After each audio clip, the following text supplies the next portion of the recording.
A tutorial will quite often be referred to in language as just a tut.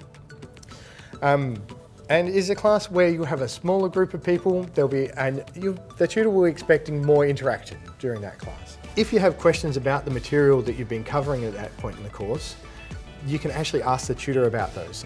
Quite often the tutor will have a particular thing that they're trying to get across in that time, so there may not be as much time to interact with them, but it's really important that you have some questions for the tutor if the opportunity arises. For preparing for a tutorial, we should be looking at the material that you've covered in lectures, looking at the questions you've been given for the tutorial, and possibly any questions that might arise from the assignments.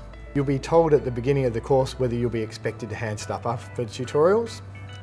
In the case where you are expected to hand stuff up, quite often it's about the participation. The answers don't have to be perfect to be submitted, and you're better off submitting half completed work than no work at all.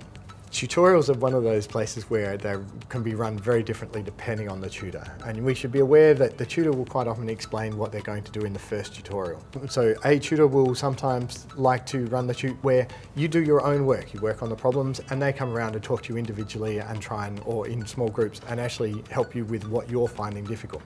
The tutor will sometimes run it a little bit more like a lecture where they stand up the front, but again, they're going to be looking for the interaction.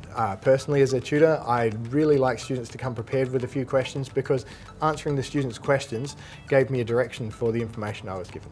So in a tutorial, part of the participation is that you ask questions. It is expected of you, and they see it as a sign of intelligence that you are asking questions, all right?